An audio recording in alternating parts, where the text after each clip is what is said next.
Hello, everybody, and welcome to another edition of the Elite City Podcast, where we're back again on this normal schedule, and it feels good. I was really excited to record this week. We have a bunch of stuff to go over, but just how's your week been now that all your chaos is over? Yeah, pretty good. You can't see me, but I'm repeatedly motioning to the crowd to get them to try to cheer for me. It's not working, but it's happening. You just can't see it, but it's happening. I thought you were John Cena for a second. Yes. No, we can open with that. Chris Jericho returned. If you read the internet, it either went very well or horribly. I'm in the I'm in the class of it went very bad. I think it went pretty bad only because it was where it was. If that was anywhere else, if that was in like Houston or Pittsburgh or something, I'd be like, okay, that was fine. Like he got cheered. He didn't get like booed out of the building, but like he did not get cheered like you would have expected him to get cheered in his essentially hometown after being gone for a year. Right. Like it was like, oh, awesome. Cool. And it was kind of the CM Punk return factor where like everyone kind of had an idea that it might happen. Like it wasn't a complete surprise.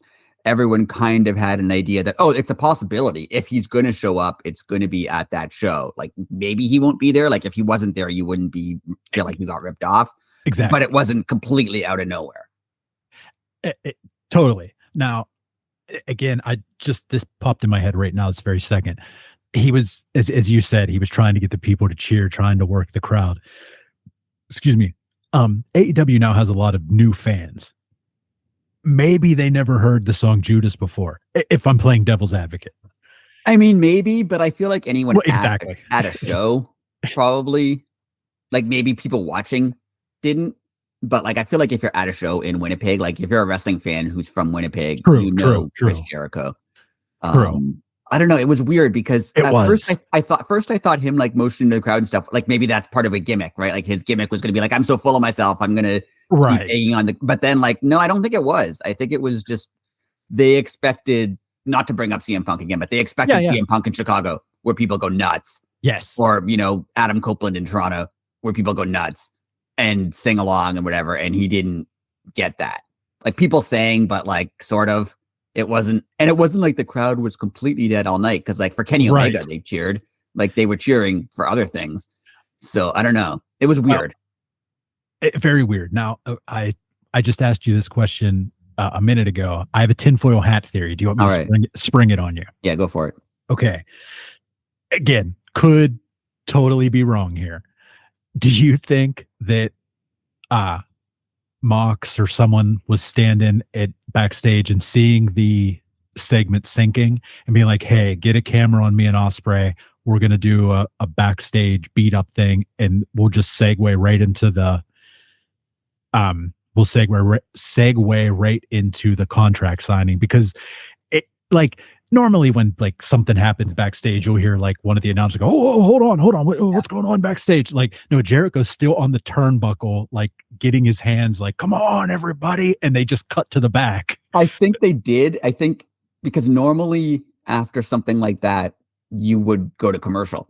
After, like Jericho, you would go to commercial and then you'd come back and then you do the Kenny Omega thing. So it's possible that that's what they did. That would make sense. I mean, I don't know for sure, but it would make sense. And again, like, I'm not saying that they knew that it was going to be bad. I'm just saying like Mox knows TV wrestling and was like, hey, Tony, like, come on, let's save him. Like he's drowning out there. Like, I'm not even saying it was that bad. No, like, it wasn't horrific, but it wasn't what they expected. Right. It wasn't what they expected. No, I don't think it was. I have to say, I do like how it started with like Tony Schiavone in the ring to do the Kenny Omega thing. And then fireworks went off. And I first thought that was a screw up. Like they launched the opening pyro late, which I liked. Like that was kind of fun. That was a cool introduction. Totally.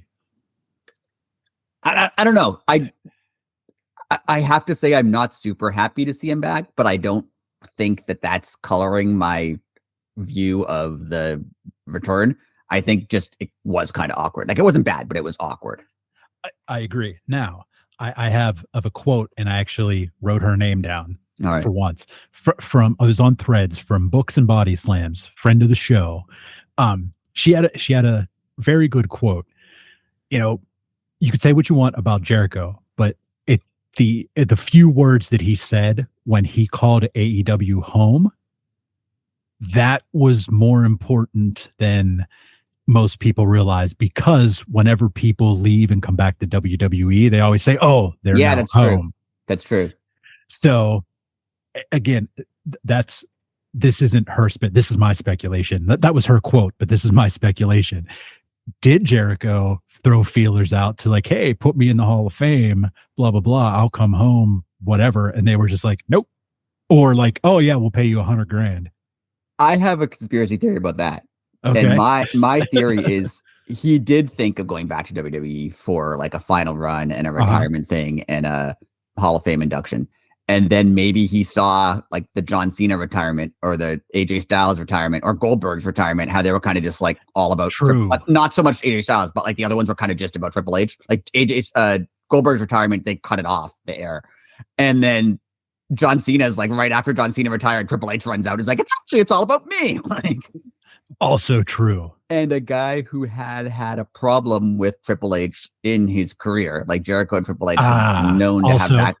I could see him seeing that and being like, you know what? I feel like they're not going to do a good job. Like maybe they won't. Like he obviously has an ego. Like everyone has an ego, but especially entertainers. Yes, right? You have to. I could see him being like, oh, if they did that for John Cena and like kind of squashed his retirement and made it not that interesting, like what are they going to do for me? And he also, that's a great point. And he also has, like, comparing to what WWE has done, what AEW did for Sting. Yeah. Like, you can see what they did for Sting. And I think Triple H does have a bit of that Vince McMahon gene. We're like, oh, you tried to make it big somewhere else. Well, we're going to put you down over here.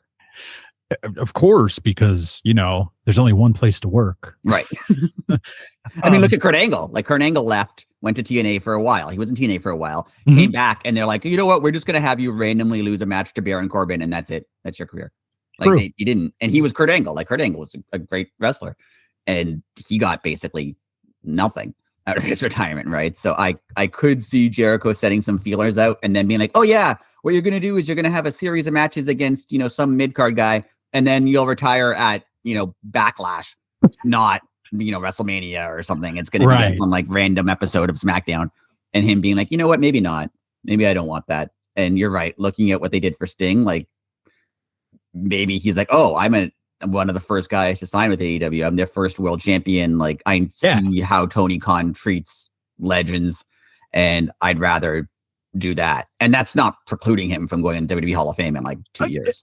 Absolutely. And like he also saw, like when you went to the ego thing, you know, Sting and Darby were in major storylines. They weren't a major, like they weren't on TV every single week, but they were on TV a majority of the time.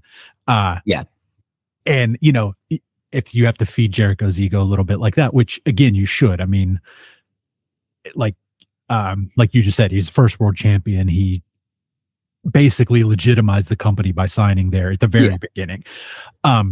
So yeah, like, you know, we complain that Jericho always does things like too much, over the top, but if you were, I don't know, just start him at the mid card and, you know, give him a TNT title run for the summer, and then, you know, have it crescendo for the whole year up until he gets a championship reign and then retires next spring. I don't know. Like, I don't know what his timetable is, but just say, you know, it's 1 year from today. Right. And we have a whole year for him to, like, I don't want to say go up the entire card, but, you know, just have a run with everybody. Yeah. Kind of like what Sting did. I have two questions. One, sure. You know how the rumor was, or not rumor, he said his contract expired at the end of 2025. And then I think it was Meltzer or something who said, oh, but he had a bunch of time where he took time off for his band and his cruise and whatever. Mm-hmm. So that got added on to the end of his contract. Do you think that he signed another contract and he has like a 2-year extension? Or is this just like, oh, it's to the end of the year? We're just going to go to the end of the year and then you're done. Okay, well, I'll give a real answer, then I'll give a podcast answer. All right. Real answer is I personally think he signed not like a huge extension, but we'll say kind of like what you always say, like say he had a year and a half left, maybe signed another year on top of that. So like a whole like 2 years total, not 3 years.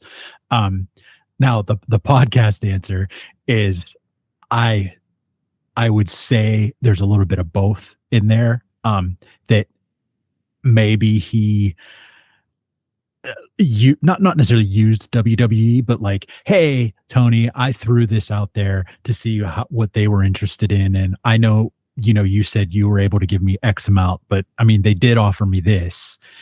And, I do only want, again, I'm just making this up. I only want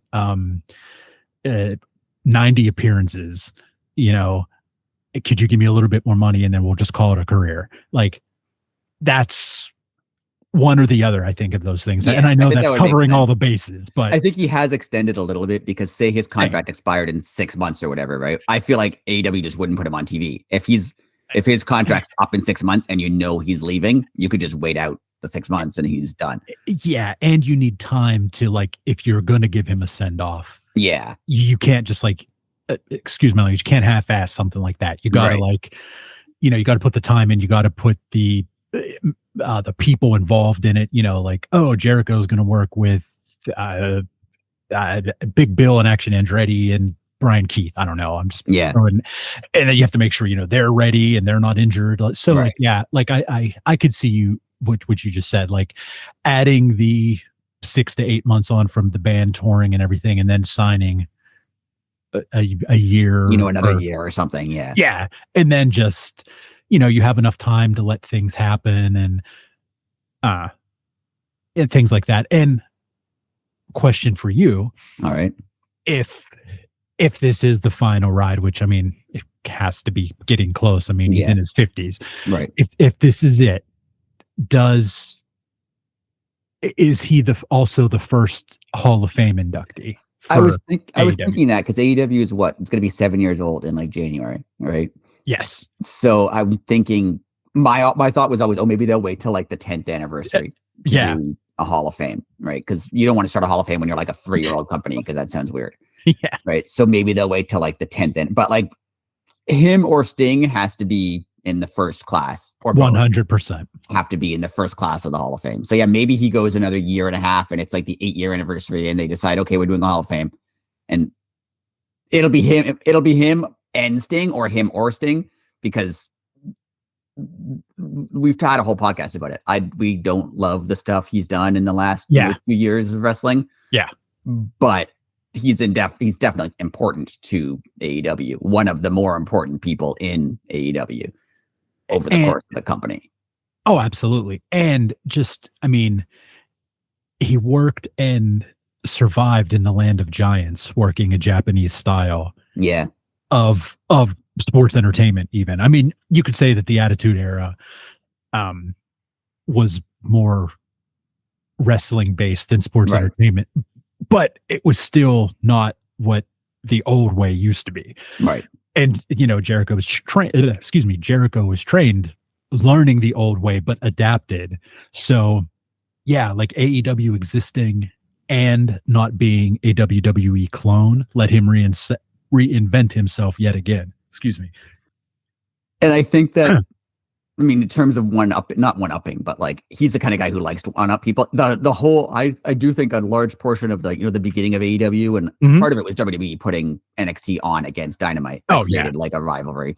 But Jericho created a rivalry. Like I remember him saying like, "Oh, soon we'll be beating Raw in ratings." Like he was the one pushing that. It wasn't Tony Khan. It wasn't Cody or Cody a little bit. He did smash the throne. But it wasn't like Kenny Omega coming out and saying that stuff. It was mostly Jericho. True. So I do think he kind of wants to one up WWE, especially because I do think he has a bit of an issue with Triple H, like, historically at least. Who doesn't? Yes. So I could see Jericho wanting to be like, okay, I'll retire here. I'll be the first inductee to the Hall of Fame. And then he can do something like, this is, the Wrestling Hall of Fame that matters. Or this is like the more important Wrestling Hall of Fame or something, right? To like put himself, but also the company over at the same time. Yep. I could see that happening. And go ahead. Yeah, go ahead. I was going to say that also falls under the cornerstone thing that he just bought the rights to. Yeah. Like he can play that into not even necessarily a gimmick, but like, hey, because of people like me and Sting, this was able to exist. Or legitimize, I shouldn't say exist. Tony Khan's money made it exist. And like the elite. Yeah. Yeah. But like it's the, it legitimized it. It gave instant credibility to people that's like, oh, those are just a bunch of indie guys. Oh, and Chris Jericho. Right. And then Sting. Like it. Yeah. At the time and Mox.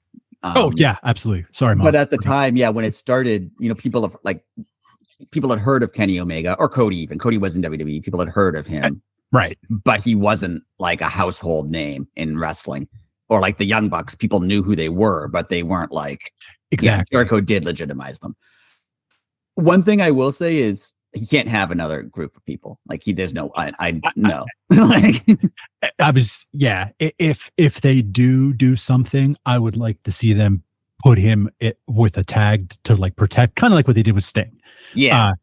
To protect him a little bit, because I mean, again, he's not as old as Sting was, but he can't do what he used to be able to do. The 90s. Yeah. Exactly. So, I mean, I would accept that, like give him just not a random, but like, another singles wrestler and have them start a tag team for a final push type deal. Or yeah, I do hope this is a retirement run. Like it's not I'm gonna start a faction and I'm gonna try to put myself over. Like he should put himself over in the sense that it's a retirement, in the same way that Sting did. Like Sting wasn't trying to become AEW champion. He was just trying to wrestle and have like a good end to his career, even in storylines. Like that was his goal, right? I hope Jericho does the same thing, that he's whether he says it or not, that this is like, okay, I have a few opponents I want to wrestle. I have a few things I want to do. I have a few storylines I want to run, but it's like he's not going to be the champion. He's not going to be the main focus of the shows. He's clearly retiring, and this is a retirement angle. Even, I mean, as much as I thought last night went off the rails for him, I give them credit for like, they just didn't continually talk about it over and over. It was like, oh, it happened. Right. And then right after it happened, they said, oh, and then just minutes ago, Chris Jericho returned. And then they didn't talk about it for like the next hour and a half. That was good. That was good. Yes. And I liked that they went right into like the Kenny Omega thing, because it made sense. Like, yes, Tony Schiavone was out there to introduce Kenny Omega, and Jericho came out, and then they weren't just like, oh, we're gonna forget that we ever planned to do that. Like, no, they went in to do that next. Like it made it fit within the show. And you're right, they didn't like rehash it 50 times. It was just a thing that happened. Yeah. Now you got a good segue between MJF and the Kenny segment. First off, MJF doing the opposite Bret Hart, going to Canada and saying that he's the greatest American. Amazing. I was thinking, I love, because North American wrestling has always kind of been focused on United States American wrestling. Yeah. All the big heroes, the Hulk Hogan's, the Lex Luger's were always like, all American guy was the good guy. I love that MJF and AEW is willing to know, oh yeah, Americans are annoying. Everybody else is annoyed by them. So when MJF, the most annoying wrestler, goes to England or Mexico or Canada, like he's the heel, and he's the heel because they're not trying to put him over as like, America's good, love America. They're like, no, we know that you're annoyed by this, like, and we will accept that, which I think is great. Being self-aware in any situation is 90% of the game. And yes, understanding that is hilarious. Yeah, understanding that, when they go to Mexico, they're not going to cheer for the annoying American or Canada or England. Like he's annoying. So like it works really well. And it's a credit to him, but to AEW too, because I could see a lot of companies being like, oh, we don't want to make the American the bad guy. What's that going to say to Americans? But like, no, anyone watching the show recognizes that like, it's not America that's the bad guy. It's this stereotype of America, the snobby, obnoxious jerk. He's the bad guy. He just also happens to be an obnoxious American. So you mean to tell me that El Grande Americano isn't a baby face? No, surprisingly, What? you might say What? you might even say that's offensive to people. I don't know. I would think. Yeah. Anyways, But I thought that was really funny. I think whenever he does it, it's funny. When he did it against Ospreay, it was funny. When he did it against in Mexico against what's his name? How come I can't think of his name now? was it Henchicero? No, Mystico. That was really fun.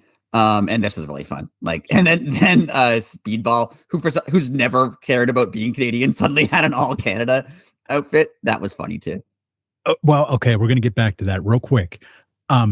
I also wanted to bring up the point. I love that MJF MJF made fun of Canadians and bagged milk. Bagged milk to me is the funniest thing in the world. And just the fact that he was like, you and you stupid Canadians and your bagged milk. Amazing. I'm not actually sure because I know not every province actually has bagged milk. So I don't know if Winnipeg actually has it, but it's still a funny joke. Which would even be funnier. Which would be funnier. Yeah. Oh, damn it. Now I lost my train of thought. I was going to ask you something. I can't remember if it was Speedball or Kenny. They said something in French. What did they say? Oh, Kenny said "femme la bouche," which is like "shut your mouth." Oh, okay. I figured it was that, but I thought there might have been a swear in there, like no effing mouth or damn mouth. Okay. I thought that segment was actually really good. I liked it. I thought it was funny because MJF was just like, "I talked to your doctor," and Kenny's like, "How did you possibly do that?" Like that was funny. Yeah. And then Kenny's response of like, "Oh, I talked to your doctor too. He said you have no balls." Like that's clearly like at first when I thought he said, "I talked to your doctor too," like so they're just allowed to speak to doctors now, but then it was a joke, so that was fun. Well, whenever Kenny was like, and apparently HIPAA laws don't exist anymore. I love. Again, self-awareness. Whenever wrestling can like make fun of itself in a situation like that, where like if you got it, you got it. If you didn't, you didn't. But still, it's like, okay, we're watching literal idiocy if you sit down and think about it. But it's incredible. Kenny, I think for a while, maybe it was because he was not feeling well, because obviously he went through a lot. Right. For a while, his promos were kind of meh. But like his promos in this feud with MJF have been good. Like he's not like he's not gonna like a promo, I'm gonna scream at you promo guy. Like that's not his style. But he's been really good and like just being kind of funny and detached. And I just think he's done a really good job. Same. I also think that it's I don't want to say that he's putting MJF over, but it's everything that MJF has done since he came back, no matter who he's been with, minus Brody King, because that lasted 2 seconds. His opponent has in one way or another put him over also. Right. So like Kenny not coming out, like, I mean, Kenny like, oh Max, we know what you're gonna do. You're gonna have the deck stacked against me, blah blah blah. I'm gonna have to beat 90 people. Like, right. It's like the same song and dance. Like, okay, we get it. This is what I'm gonna have to do. Okay, I'm willing to do it. I like how they kind of used that as like me and you talk about it all the time. It's like, oh, it's the same old hat. He's gonna weasel his way out of it, blah blah blah. But again, if you pull back the curtain a little bit and use that against him, for some reason he gets real mad. Like, why would he get mad? It's like everybody knows what you're gonna do, dude. Like, get a new act. Yeah, and he always gets that serious look. Like, what do you mean? I'm not doing that. Yeah, like, yeah, you are, dude. I also like that he didn't back down when Speedball challenged him, because classic MJF would be like, no, I don't have to wrestle you. But I like that he was just like, no, I will. Like, because he's the problem with not just WWE, but WWE, they've just been around longer. Mm-hmm. And wrestling in general is when you have a, chicken heel that they weasel out of everything, and suddenly you win the title and you turn heel and you're just like the worst wrestler of all time. You can't possibly win a match anymore. You have to cheat constantly. You're like, even though you won matches all the time before, suddenly now you have no ability to do it. So I like that, like, no, he still is a good wrestler, and no one's, they're not just like, oh, he's only got the title because he constantly cheats. Like, no, he does constantly cheat, but he's also a good wrestler. I like that they're not making him like completely useless. Totally. And I like that he puts over the belt. He does put over the belt a lot when he talks about like, this is the wrestling title that everybody wants. This is the main title in the industry. This is like the most important belt in wrestling. Like, he puts it over while putting himself over, and like it's also putting AEW over. So yeah, him and Kenny are doing a great job. Oh, I totally agree with you. Moving on, we had probably the match of not only the night, probably the month. Ospreay versus Pac was insanity. Yeah. For well, I mean, Tony Khan does it all the time, like puts pay-per-view quality matches on the normal show. Right. But this was people that say AEW doesn't tell stories. All you have to do is watch this match. They not only talked about Ospreay's neck the whole time.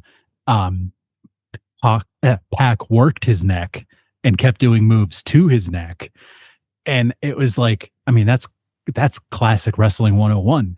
And then, to give Ospreay the win, but giving him the win, like he didn't, I'm using air quotes here. He didn't win by accident, but it was, he was almost at the end. Yeah, of the it was rope. like it could have gone either way, and he lucked it out at the end. Yeah, or not lucked it out even, but like managed to get one more move in at the end. Right, and it was. I mean, there was so much being told in that in that match. I mean, even and they did a good job working the neck because usually, and a lot of times in matches where like they're playing up someone's injury, the way they play it up is that guy just gets beaten down for like 15 minutes, and this was like, he got beat up a lot, but it was kind of realistic how he was able to batter back. Like he battled back just based on like will and not wanting to quit. Right. And it was a great match. And I love the finish. The finish was really good. Yeah. And real quick, Pac somehow, like, did he teleport? Like I don't know how he got backstage. I have no idea. Like, I don't know how that happened. It was like, oh, Will Ospreay's music hits, and they show Pac like, he's in the ring, yeah. And then 8 seconds later, somehow he's behind Will Ospreay. Yeah, I have I don't know, like what they did to get him back there, but apparently he had to sprint. But it was, however they did it, was awesome. Yeah, they did. When he popped out again, I was like, what? I was actually surprised. That was cool. I liked that. That was fun. Yeah, because of course you saw someone coming. I was like, oh, one of the Death Riders. No, that's I thought it was going to be like Wheeler Yuta or something was going to come out. Yeah. But yeah, the way that they put that match together was just phenomenal, and it was entertaining and just very well done from beginning to end. What did you think of the angle at the end with Mox and the Death Riders? With the chair. With the chair. I liked it for two reasons. One, I like when Mox talks down to him like he's an idiot, being like, "Oh, Will." Like I like that. Like that's pretty funny. Yeah, and I like that it makes Mox not like he went through the whole C2 kind of becoming a face, and then for him to just jump right back into I'm breaking people's necks again. Like true. So I liked that. And I do think that there still is he has like the Death Riders turn on him angle coming at some point. Yeah, I think so too. I read say he went soft or something, or I don't know. I read somebody noticed since Ospreay has come back, he has worn United Empire colors. Like, okay. Well, someone was like, what if they're setting up at Forbidden Door a United Empire, because like he has a couple appearances for New Japan, Ospreay coming up. Yeah. Excuse me, I have the hiccups. At Forbidden Door, they do a Death Riders versus United Empire. And that's when they turn on Mox. I could see them turning on Mox because he like in his feud with Takeshita, he like shook his hand and respected him. Yeah. And then this time he didn't attack on, and he could have, broken his neck and like wrote it off as like, oh, I don't want to hurt you. But like, I could see, Claudio or Pac being like, no, you're supposed to, be at people's throats all the time. That's what you told us. We have to be like, trying to murder people at all times. How come you're not doing that anymore? How come you're shaking hands with Takeshita and you're not hurting Will Ospreay? How come you're not doing what you told us to do the whole time? I could see that being the thing. And I agree that's awesome. Now, how would you, if you were going to do it, like if they did that match at Forbidden Door, would you have them turn on him during the match or after the match? Probably after. I could see, because you'd also have to find a way why. Who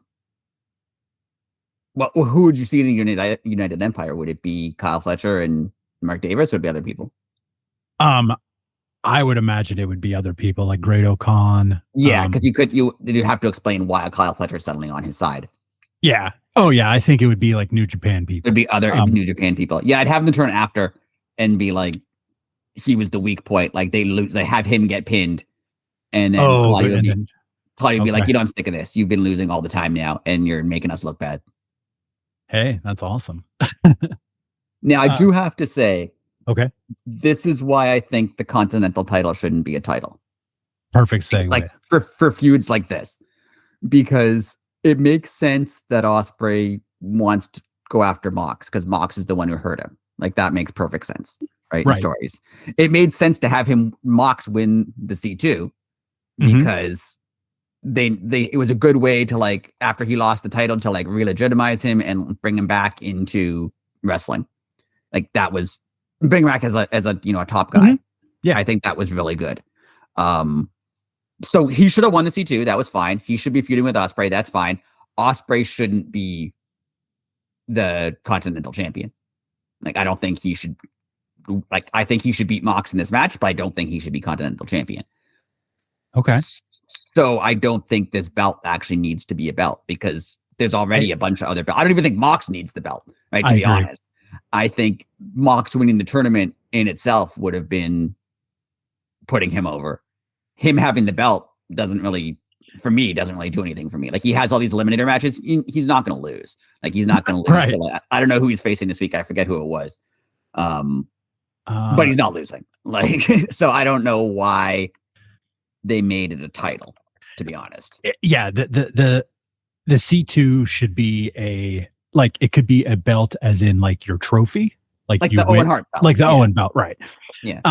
And if you win it, like, we'll just say the stipulation is if you win the whole tournament, you get to pick the following year if you want to be in Group A or Group B. Right. Yeah. Oh, he's facing Anthony Bowens on Collision tonight. Like Anthony Bowens is. Oh yeah. That's not happening. Right. Yeah. Make it like kind of like the Owen too. You get a championship match. Like just like okay, if you win the C2, you get an automatic entry to the following years, and you get to pick your. If you think like there's like a lot of like studs in Group A, be like, oh no, I want to be in Group B. And right.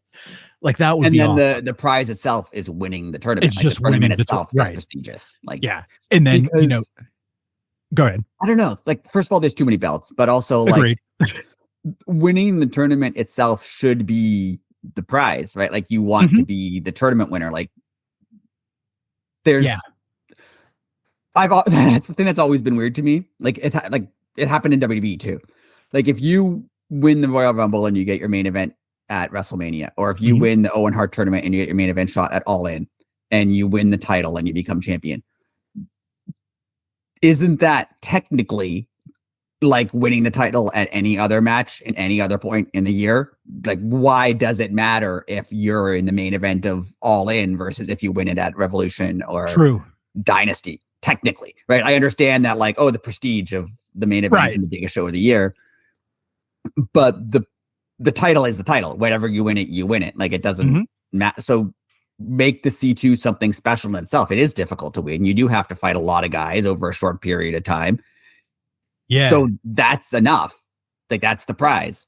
You're the C2 winner. Have a trophy like the Stanley Cup where you put everyone's name on it that they won, and make that your prize. And he could show up with a belt, but like, it doesn't have to be a belt you defend. Yeah. And then you could like, instead of having a belt, like you could be known as like John Moxley, the 2025 C2 winner. Right. And that's your reward. That's your reward. And then, going down as the C2 gets older, like, he won the C2 in 25, 27, and 30. Right. And then I'm a 3-time C2 winner or something. Exactly. Yeah. I think that would be more important. And then you don't have this extra belt that, like, again, which doesn't make sense, because if the goal of the tournament is to win the belt, like, couldn't Anthony Bowens win the belt in 2 matches? Right. Actually? He could beat Mox and then beat Mox again, and he's the champion. Or you could go through an entire tournament to win it. Why would you not just choose to wrestle twice instead of wrestling, 7 times? Yeah, win an eliminator and then wait a week, and then get another match and then become the champion as opposed to wrestling twice a week. Right. For like a month and a half. Yeah, exactly. It's weird. And they have too many belts. Like even like when Jack Perry came out, like I forgot he had a belt, to be honest. Like, yeah. I forgot that Okada was I continuously forget that Okada is international champion, like all the time. Yeah, I do forget that also. It's amazing. They should. I hope that Mox, I would love for Mox to go, you know what? I've won, 10 eliminator matches or whatever. I don't need to defend this thing anymore until next year's C2. And then that's how they just put it into it. Yeah, I'd be okay with that. I really would be. Any final thoughts, sir? I like where things are going with AEW. I know it's a week and a bit away, but what's your excitement level for Dynasty right now?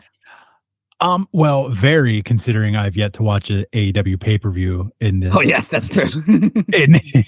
in this year. That's true. But I on all jokes aside, again, they're booking it the way that is intriguing to me, and as things come together, the closer we get here, it's they always pull through, but it's always like, I don't know. There's going to be one that stinks eventually. I mean, there has to be. Like there just has to be at some point, right? Like, yeah, by default, eventually the law of averages catches up to you, and you can't be amazing every single show. Like eventually, you have to have an off day.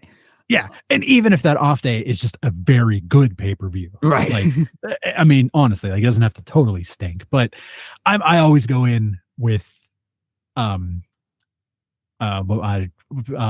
half empty or half full, however you want. I go in with optimistic eye. That's the word I was looking for. This is an interesting show too because it's so close. Like they just had a huge time off from like December to March before Revolution, and then they have not even a month between Revolution and Dynasty. So this is always an interesting one because they kind of have to build it quickly. And then there's another break, right? Then there's it's a longer break. Like it's the end of May when they have Double or Nothing. So it is it's not a month, it's over a month for the next one. So the Dynasty always seems like an odd pay-per-view because it's not Double or Nothing and it's not Revolution. Yeah. And it has such a short time frame between it. But that doesn't mean it's going to be bad. It's just like, remember like in the 90s when there was the In Your House shows? Oh, yeah. And like it was SummerSlam and it wasn't WrestleMania and it wasn't the Royal Rumble, but like In Your House is fine. Like it was always fine. Yeah. They weren't like this. Like I don't expect anything major to happen at it, but like it's a night of wrestling. It's going to be good. Yeah. And like, I also just realized as you were talking that after Dynasty, there's only 2 pay-per-views until All In. Yeah, that's true. Because it's Dynasty, then there's Double or Nothing, and then All In, right? Yeah. Yeah. Yeah, and there's a big gap there. Dynasty's a weird one where it's in a weird spot. Yeah. You have Dynasty, and then you have the May and June pay-per-views, and that's it. Yeah. Because May is the Owen, right? That's when it's usually on. Oh, and yeah. Around Double or Nothing. So unreal. It's gonna ramp up a lot after this. Agreed. I hope that Jericho isn't like a main event guy. That's my closing thought. Yeah, I agree with you. And the only way I'll accept that is if, like I said before, if it's a 1.5 year run and like his last 3 matches are just main events. Oh yeah, if he has a retirement match, that should be the main event of whatever show it's on, of course. Yeah, but a 1.5 year of main events every week and on main eventing Collision, then main eventing, that I don't want to see. I am quite interesting to see how suddenly Meltzer has a lot more backstage information about AEW. Suddenly now we'll know everything again. I forgot about that. Yeah. All right. Anyways, we are at Elite City Pod on all social media. We are on YouTube. Make sure to give us a thumbs up. Leave a comment. We're available. Ask questions. We'll answer them on here. Or if you have ideas, things you want us to talk about, drop us a message on all social medias. And not all. We don't have the stupid one. On most social medias. And yeah, we'll answer them here on the show. We'll have fun. Yeah, so don't forget, everybody. Well, I was going to say Collision's on tonight, but this will probably come out tomorrow. So don't forget, if you missed Collision, it's on Max. There you go. I tried to save it. Hopefully. Well, no, that works. Well, that works. It's just if you buy a pay-per-view for some reason, it doesn't work. There you go. So anyways, until next week, everybody, have a great week, and we'll see you then. Later.